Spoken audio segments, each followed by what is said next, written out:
Morning students, online classes में आपका स्वागत है। लास्ट क्लास में अपन ने किया था अणुभार, मोलर द्रव्यमान।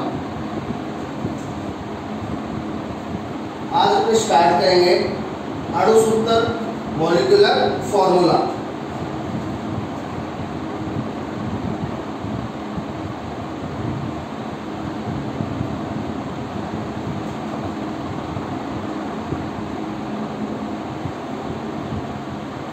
अणुसूत्र क्या होता है? किसी अणु का ऐसा सूत्र जिसमें केवल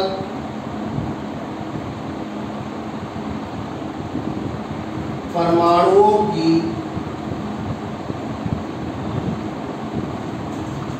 संख्या दर्शाई जाती है।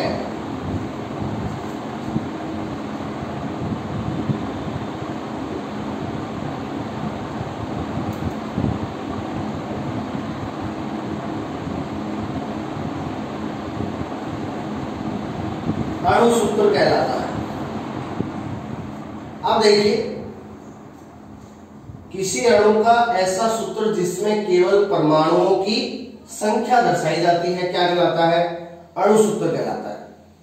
अपन को पता है अणु का निर्माण किससे होता है? दो या दो से अधिक परमाणुओं से होता है ना? तो किसी अणु का ऐसा सूत्र जिसमें केवल और केवल परमाणुओं की क्या बताई जाती है? संख्या, कि इस अणु में ये परमाणु इतनी संख्या में है और ये परमाणु इतनी संख्या में। अब उन परमाणुओं के बीच में बंध है वो किस प्रकार का है, वो अणुसूत्र में नहीं दर्शाया जाता। अणुसूत्र में केवल और केवल उस अणु में उपस्थित परमाणुओं की क्या बताई जाती है? संख्या बताई जाती है।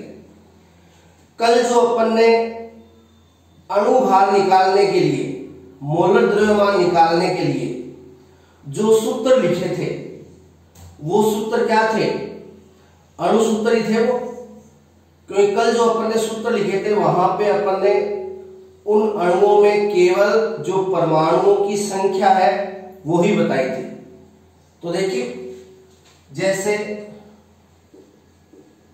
जल है, जल का अणुसूत्र होता है H2O। अब यहां पे केवल ये दर्शाया गया है कि जल में दो हाइड्रोजन परमाणु होते हैं और एक ऑक्सीजन परमाणु होता है।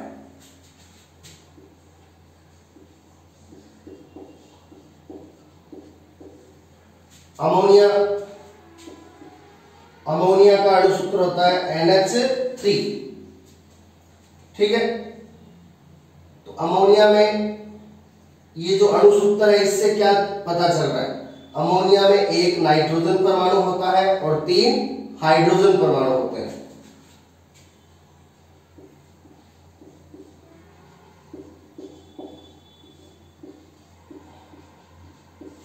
सल्फ्यूरिक अम्ल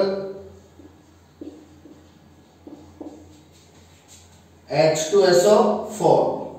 सल्फ्यूरिक अम्ल में 2 हाइड्रोजन परमाणु होते हैं, एक सल्फर परमाणु होता है और 4 ऑक्सीजन परमाणु होते हैं।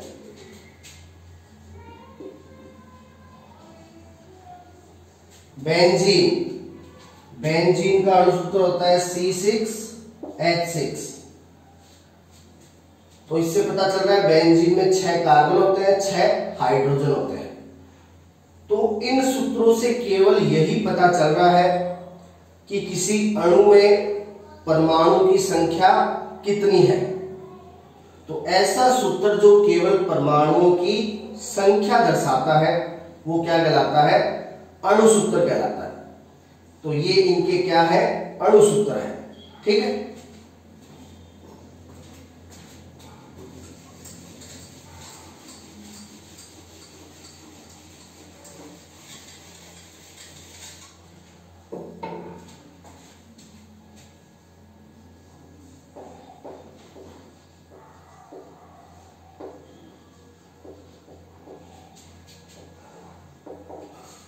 अब अपन करेंगे संरचना सूत्र।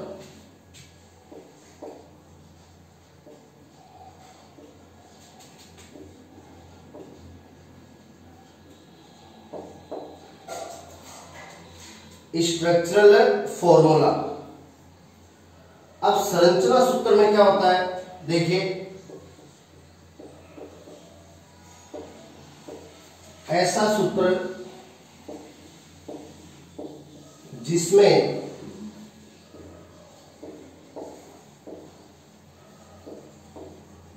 किसी अणु में उपस्थित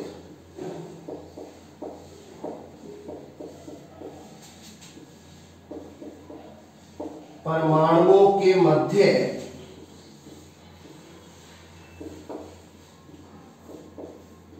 सभी प्रकार के बंध व इलेक्ट्रॉन को दर्शाया जाता है। तो संरचना सूत्र क्या होता है, ऐसा सूत्र जिसमें अणु में उपस्थित परमाणुओं के मध्य जितने भी प्रकार के बंध हैं उन सभी बंधों को दर्शाया जाएगा और वहां पर जो इलेक्ट्रॉन है उनको दर्शाया जाएगा। ठीक है, जो बंध निर्माण में भाग लेते हैं उन इलेक्ट्रॉनों को भी, और जो इलेक्ट्रॉन बंध निर्माण में भाग नहीं लेते उनको भी दर्शाया जाता है। तो संरचना सूत्र है, उसमें परमाणुओं की संख्या तो आती है, उसके साथ साथ परमाणुओं के बीच में जो बंध है वो किस प्रकार के हैं वो भी दर्शाया जाएगा, और जो इलेक्ट्रॉन्स हैं उनको भी दर्शाया जाएगा। जैसे देखिए अभी अपन ने जिन अणुओं के अणु सूत्र लिखे थे, अब अपन उनके लिखेंगे क्या, संरचना सूत्र। अब देखिए जल है, जल का अणु सूत्र तो क्या होता है, H2O। ये तो अणु सूत्र है क्योंकि यहां केवल परमाणुओं की संख्या बताई गई है। अब अपन लिखेंगे जल का क्या, अणु सूत्र, सॉरी संरचना सूत्र। तो जल का संरचना सूत्र इस टाइप से होता है।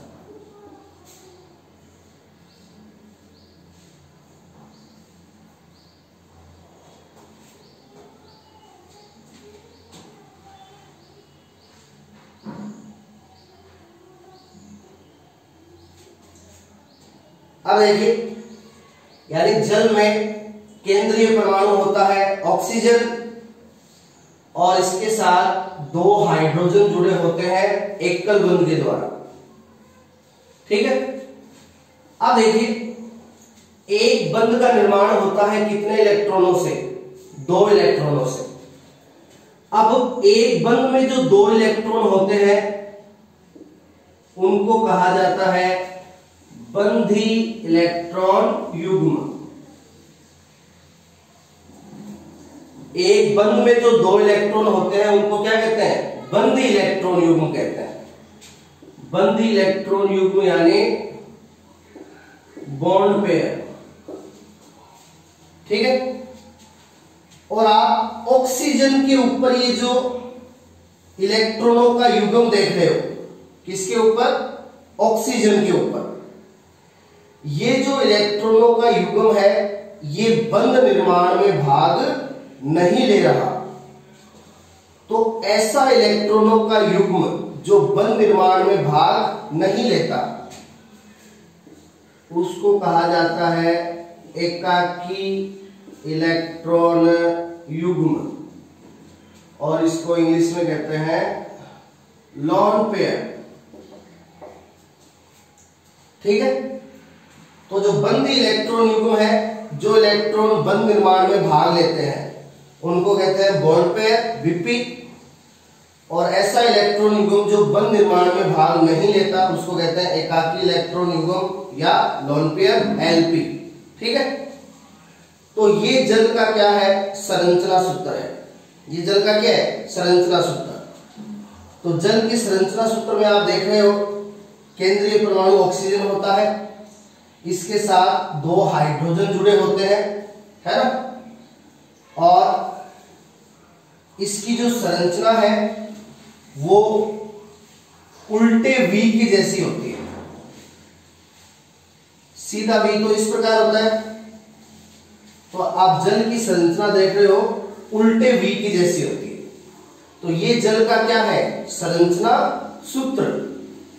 इससे इसकी संरचना का पता चलता है ये किस प्रकार की संरचना है। और यहां पे सभी बंधों को दर्शाया जाता है, और जो जितने भी इलेक्ट्रॉन हैं, चाहे वो बंध निर्माण में भाग ले रहे हैं या नहीं ले रहे हैं, सभी को दर्शाया जाता है। यानी यहां पे 2 तो है बॉन्ड पेयर और 2 है लोन पेयर। ये 2 बॉन्ड पेयर हो गए और ये 2 लोन पेयर हो गए, ठीक है। तो ये है जल का संरचना सूत्र, जिसमें किसी अणु में उपस्थित परमाणुओं के मध्य सभी प्रकार के बंधों को दर्शाया जाता है और सभी प्रकार के इलेक्ट्रॉनों को दर्शाया जाता है। अब इसी प्रकार देखिए अमोनिया। अमोनिया का अणु सूत्र होता है क्या, NH3, ठीक है। अब इस अणु सूत्र में ये बताया जा रहा है कि यहाँ पे तो केवल परमाणुओं की संख्या बता रहे हैं, 1 नाइट्रोजन है, 3 हाइड्रोजन है। अब अपन इसका बनाएंगे क्या, संरचना सूत्र। तो देखिए अमोनिया का संरचना सूत्र,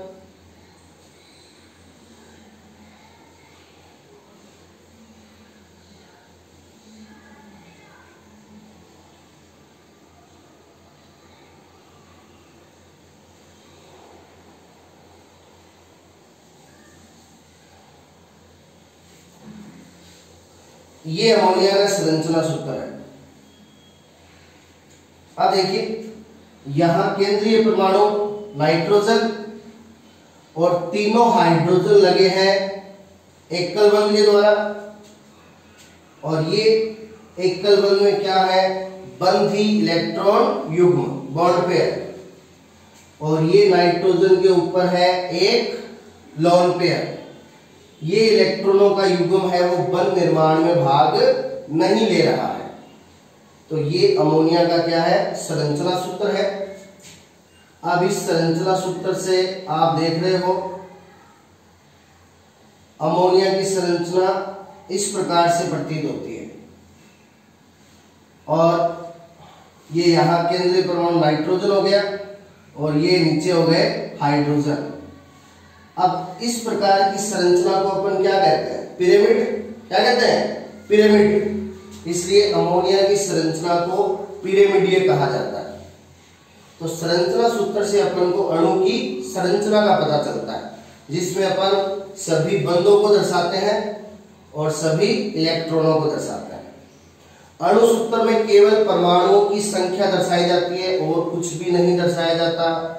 और संरचना सूत्र में जितने भी परमाणुओं के बीच बंध है और जो जितने भी इलेक्ट्रॉन है अणु में, सभी को दर्शाया जाता है।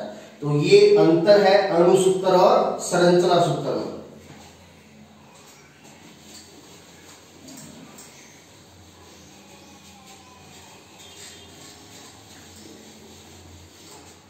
अब देखिए, अब अपन संरचना सूत्र दर्शाएंगे।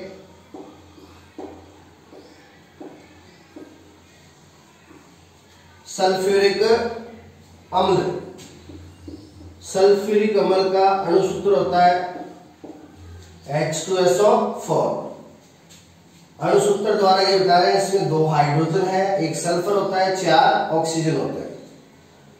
अब ये सभी किस प्रकार से जुड़े होंगे, कौन से बंधों के द्वारा जुड़े होंगे, ये पता चलेगा इसकी संरचना सूत्र में। तो देखिए सल्फ्यूरिक अम्ल का संरचना सूत्र इस टाइप से होता है।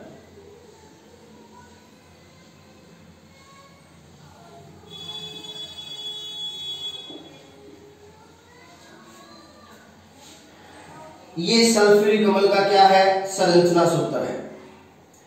केंद्रीय परमाणु सल्फर अब सल्फर के साथ 2 ऑक्सीजन जुड़े होते हैं डबल बॉन्ड के द्वारा, द्विवीय बंध के द्वारा। आप देख सकते हो ये क्या है, डबल बॉन्ड है, ठीक है। तो सल्फर के साथ 2 ऑक्सीजन तो डबल बॉन्ड से जुड़े होते हैं, और 2 ऑक्सीजन है जिनके साथ क्या जुड़े हैं, हाइड्रोजन जुड़े हैं। वो ऑक्सीजन सल्फर से जुड़े होते हैं सिंगल बॉन्ड के द्वारा। तो ये सल्फ्यूरिक अम्ल का क्या है, संरचना सूत्र है, ठीक है।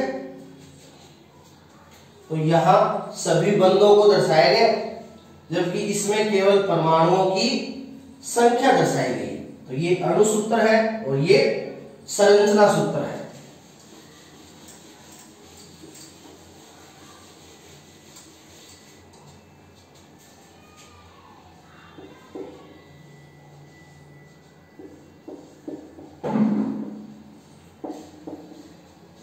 बेंजीन का अणु सूत्र अपन ने बताया था C6H6, यानी बेंजीन में 6 कार्बन होते हैं और 6 हाइड्रोजन होते हैं। अब देखिए इसका संरचना सूत्र बनाएंगे।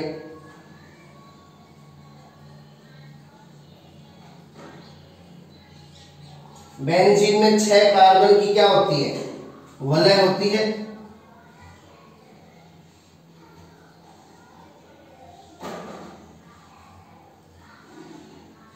वलय का मतलब बंध संरचना, सभी परमाणु आपस में जुड़े होते हैं। तो ये 6 कार्बन हो गए, और इन प्रत्येक कार्बन से जुड़ा होता है एक एक हाइड्रोजन सिंगल बॉन्ड से, ठीक है। 6 कार्बन हो गए, 6 हाइड्रोजन हो गए, और कार्बन कार्बन के बीच में 3 डबल बॉन्ड होते हैं। कितने, 3, वो भी एकांतर क्रम में।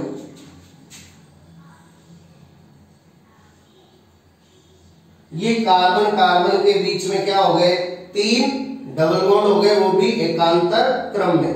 एकांतर क्रम का मतलब डबल बॉन्ड के बाद आएगा सिंगल बॉन्ड, सिंगल बॉन्ड के बाद डबल बॉन्ड, डबल बॉन्ड के बाद सिंगल बॉन्ड, सिंगल बॉन्ड के बाद डबल बॉन्ड, डबल बॉन्ड के बाद सिंगल बॉन्ड, सिंगल बॉन्ड के बाद डबल बॉन्ड, है ना। तो बेंजीन में 6 कार्बन की वलय होती है, और कार्बन कार्बन के बीच 3 डबल बॉन्ड होते हैं, वो भी एकांतर क्रम में, ठीक है। तो ये बेंजीन का क्या है, संरचना सूत्र है, जिसको इस टाइप से भी दर्शाया जाता है।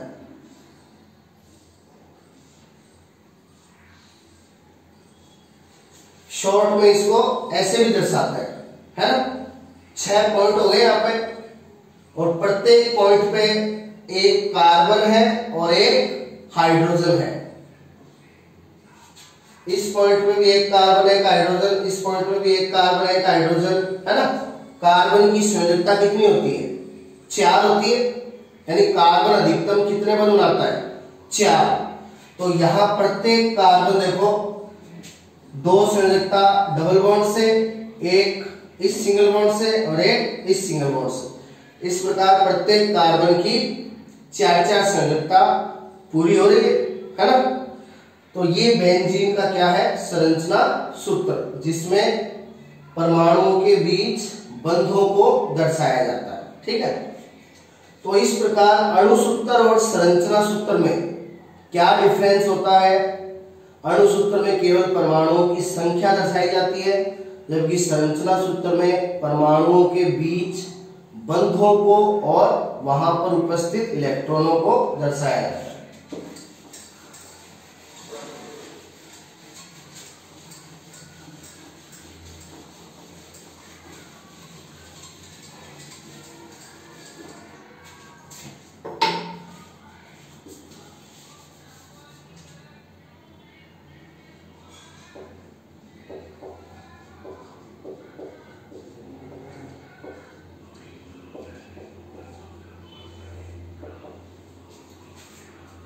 अब देखिए मूलानुपाती सूत्र।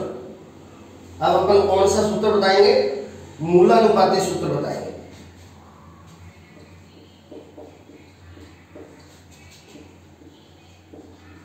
ऐसा सूत्र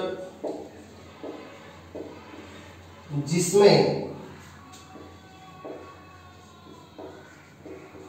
अणु में उपस्थित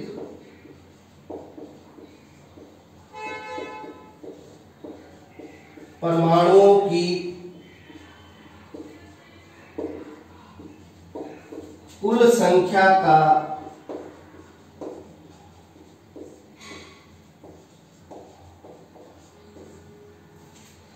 सरल अनुपात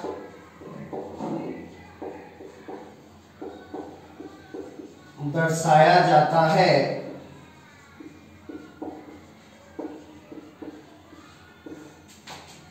मूलानुपाती सूत्र कहलाता है। तो मूलानुपाती सूत्र क्या होता है? जिसमें किसी अणु में उपस्थित परमाणुओं की कुल संख्या का सरल अनुपात दर्शाया जाता है।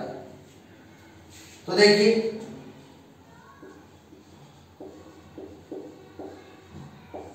ग्लूकोज है,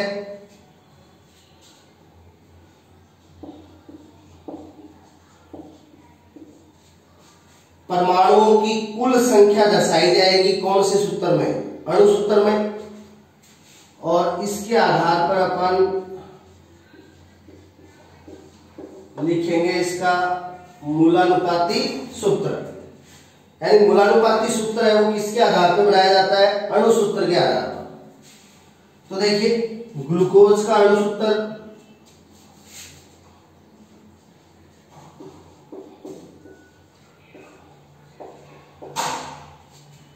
C6H12O6 है ना। ग्लूकोज में 6 कार्बन होते हैं, 12 हाइड्रोजन होते हैं और 6 ऑक्सीजन होते हैं। 3 प्रकार के परमाणु होते हैं, कार्बन, हाइड्रोजन और ऑक्सीजन। ठीक है। अब इसके आधार पर अपन इन तीनों परमाणुओं का क्या निकालेंगे? सरल अनुपात। तो इनका सरल अनुपात क्या निकलेगा? 1:2:1 है ना। सरल अनुपात में कार्बन कितना आएगा? 1 आएगा। हाइड्रोजन कितने आएंगे? 2 आएंगे। ऑक्सीजन कितना आएगा? 1 आएगा, है ना। तो देखिए, यानी इनको अपन ने इनकी संख्याओं को 6 से विभाजित किया है। तो कार्बन 1 आ गया, हाइड्रोजन 2 आ गए, ऑक्सीजन 1 आ गया। तो इनका सरल अनुपात आएगा ये, कार्बन 1, हाइड्रोजन 2, ऑक्सीजन 1। ठीक है। तो ग्लूकोज में परमाणुओं की कुल संख्या का सरल अनुपात, ये है इसका मूलानुपाती सूत्र CH2O।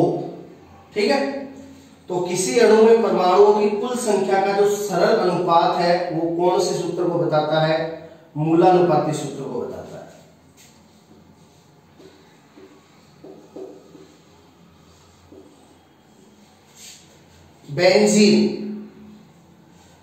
बेंजीन है, उसका अणु सूत्र होता है C6H6। क्या होता है? C6H6। कार्बन भी 6 है, हाइड्रोजन भी 6 है। तो इनको 6 से विभाजित कर दो, तो सरल अनुपात में कार्बन आएगा 1, हाइड्रोजन आएगा 1। ठीक है। तो CH है वो इसका क्या है? मूलानुपाती सूत्र है। ठीक है। अब देखिए, अणु सूत्र की सहायता से कल अपन ने बताया था अणुभार।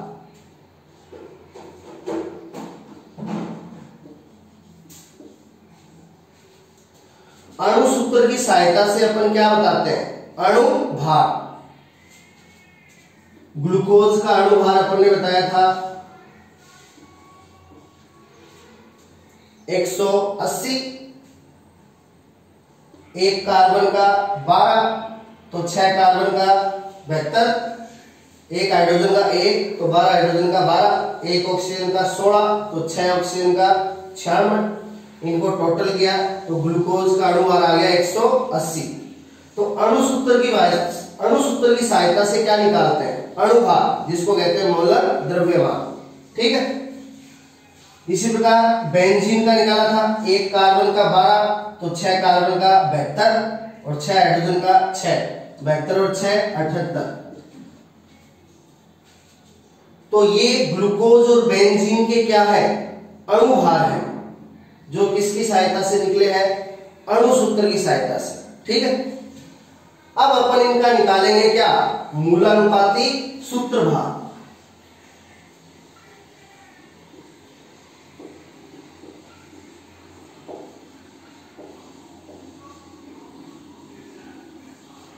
अब अपन इनका क्या निकालेंगे? मूलानुपाती सूत्र भार निकालेंगे। अब मूलानुपाती सूत्र भार है वो किसकी सहायता से निकलता है? मूलानुपाती सूत्र की सहायता से। मूलानुपाती सूत्र भार मूलानुपाती सूत्र की सहायता से निकलेगा। ठीक है। तो देखिए ग्लूकोज का मूलानुपाती सूत्र होता है CH2O। अब देखिए कार्बन एक कार्बन का 12, 2 हाइड्रोजन का 2, ऑक्सीजन का 16, है ना? तो टोटल हो गया 30। तो ग्लूकोज के अणु सूत्र की सहायता से अणु भार 180 और ग्लूकोज के मूलानुपाती सूत्र की सहायता से ग्लूकोज का मूलानुपाती सूत्र भार 30। ठीक है। अब देखिए,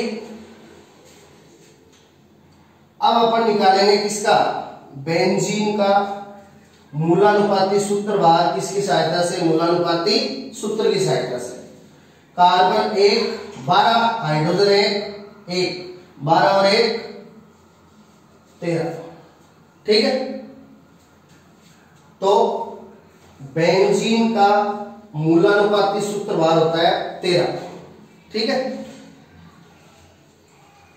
आपने अणु सूत्र से मूलानुपाती सूत्र बनाने के लिए इनको जिस संख्या से विभाजित किया था, यहां पे 6 से विभाजित किया था, यहां से भी 6 से विभाजित किया था। ठीक है। तो आपके पास मूलानुपाती सूत्र आ गया था। अब आप यदि मूलानुपाती सूत्र भार को उसी संख्या से गुणा कर दोगे, उसी संख्या से क्या कर दोगे? गुणा, तो मूलानुपाती सूत्र भार से क्या आ जाएगा? अणु भार आ जाएगा। जैसे 30 को 6 से गुणा करोगे 180, 13 को 6 से गुणा करोगे 78। ठीक है। तो अणु सूत्र की सहायता से निकालते हैं अणु भार और मूलानुपाती सूत्र की सहायता से निकालते हैं मूलानुपाती सूत्र भार। ठीक है। तो ये अपना अणु सूत्र हो गया। अणु सूत्र की सहायता से निकालते हैं अणु भार, जो अपन ने कल सीख लिए थे। संरचना सूत्र बता दिया और मूलानुपाती सूत्र हो गया, और मूलानुपाती सूत्र की सहायता से निकालते हैं मूलानुपाती सूत्र भार। अगली क्लास में अपन सीखेंगे तुल्यांकी भार निकालना। क्या निकालना? तुल्यांकी भार निकालना। धन्यवाद।